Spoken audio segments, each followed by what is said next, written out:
આકાશવાણી અમદાવાદ વડોદરા. હવે સાંભળશો ગીર સોમનાથ જિલ્લાનો સમાચાર પત્ર. લેખક રાજેશ ભજકોતર. ગીર સોમનાથ જિલ્લામાં 6 તાલુકાઓનો સમાવેશ થાય છે. આ જિલ્લો ધાર્મિક આસ્થા, સાંસ્કૃતિક વારસા અને વિકાસના ક્ષેત્રોમાં સતત આગવી ઓળખ ઊભી કરી રહ્યો છે. 12 જ્યોતિર્લિંગમાં પ્રથમ એવા શ્રી સોમનાથ મહાદેવના પવિત્ર સાનિધ્યમાં ફેબ્રુઆરી અને માર્ચ મહિનામાં અનેક ધાર્મિક, સામાજિક અને વિકાસલક્ષી કાર્યક્રમો ભવ્ય રીતે યોજાયા હતા. શ્રી રામનવમીના પાવન અવસરે શ્રી રામ જન્મોત્સવ જિલ્લામાં ભક્તિભાવપૂર્વક ઉજવાયો હતો. આ પ્રસંગે શ્રી રામ ભગવાનની મહાપૂજા, મહાઆરતી, ધ્વજાપૂજા, અન્નકૂટ, મનોરથ અને સુંદરકાંડના પાઠ જેવા વિવિધ ધાર્મિક કાર્યક્રમો યોજાયા હતા. મંદિર પરિસરમાં ભક્તિમય માહોલ સર્જાયો હતો અને હજારોની સંખ્યામાં શ્રદ્ધાળુઓએ હાજરી આપી હતી. વંદે માતરમના 150 વર્ષ પૂર્ણ થવા નિમિત્તે કેટલીક ઔદ્યોગિક સુરક્ષા બળ CISF દ્વારા આયોજિત રાષ્ટ્રીય કોસ્ટલ સાયક્લોથોન ગીર સોમનાથ જિલ્લામાં પ્રવેશી હતી.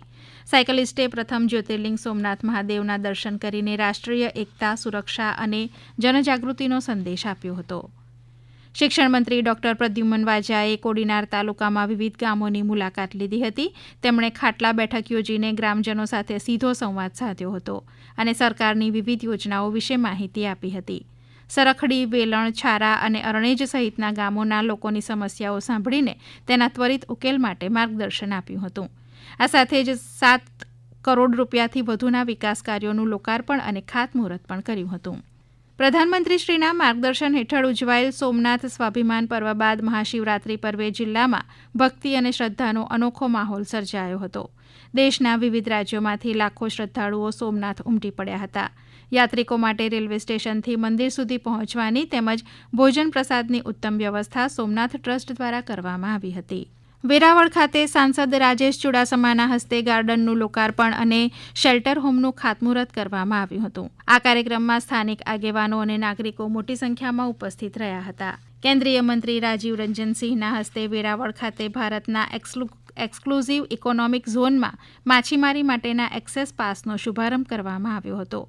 આ પ્રસંગે દેશના વિવિધ દરિયાકાંઠાના રાજ્યોના પ્રતિનિધિઓ જોડાયા હતા અને મત્સ્યોદ્યોગ ક્ષેત્રે આ પગલાંને મહત્વપૂર્ણ ગણવામાં આવ્યું હતું. રમતગમત ક્ષેત્રે 35મી વીર સાવરકર તરણ સ્પર્ધા અંતર્ગત બહેનો માટે યોજાયેલી 16 નોટિકલ માઇલની તરણ સ્પર્ધામાં કર્ણાટકની P. વેનયશ્રીએ ઉત્કૃષ્ટ પ્રદર્શન કરી 3જો ક્રમાંક મેળવ્યો હતો. ધોરણ 10 અને 12ની બોર્ડ પરીક્ષાઓના પ્રારંભ સાથે વિદ્યાર્થીઓને સોમનાથ મહાદેવના આશીર્વાદ રૂપે પેનનું વિતરણ કરવામાં આવ્યું હતું. જિલ્લામાં અંદાજે 2920 વિદ્યાર્થીઓને તેનો લાભ મળ્યો હતો. સરકારી વિજ્ઞાન કોલેજ વેરાવળ ખાતે મેગા પ્લેસમેન્ટ કેમ્પ યોજાયો હતો, જેમાં બેન્કિંગ, ઇન્સ્યોરન્સ અને ઓટોમોબાઈલ ક્ષેત્રની પ્રતિષ્ઠિત કંપનીઓએ ભાગ લીધો હતો. ઉપરાંત ITI ખાતે ભરતી મેળાનું આયોજન કરીને યુવાઓને રોજગારની તકો ઉપલબ્ધ કરાવવામાં આવી હતી. કિશોરીઓ માટે HPV રસીકરણ અભિયાન શરૂ કરવામાં આવ્યું છે. જિલ્લા પ્રશાસન દ્વારા આ અભિયાનને સફળ બનાવવા માટે આયોજનબદ્ધ કામગીરી હાથ ધરવામાં આવી રહી છે.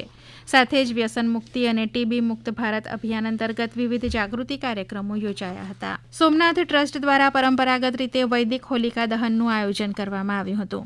ઋષિકુમારો અને પૂજારીઓ દ્વારા વૈદિક મંત્રોચ્ચાર સાથે પર્યાવરણ મિત્ર તરીકે હોલિકા દહન કરાયું હતું. આંતરરાષ્ટ્રીય મહિલા દિવસ નિમિત્તે right justice for all women and girls theme પર કાર્યક્રમ યોજાયો હતો, જેમાં મહિલાઓના સશક્તિકરણ અને અધિકારો અંગે જાગૃતિ ફેલાવવામાં આવી હતી. જિલ્લામાં PM કિસાન ઉત્સવ દિવસ અને મિલેટ મહોત્સવની ઉજવણી કરવામાં આવી હતી.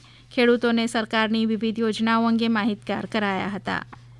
વેરાવળની કોલેજમાં પુસ્તક મહોત્સવનું આયોજન કરવામાં આવ્યું હતું, જેમાં વિદ્યાર્થીઓમાં વાંચન પ્રત્યે રસ વધારવાનો પ્રયત્ન કરાયો હતો.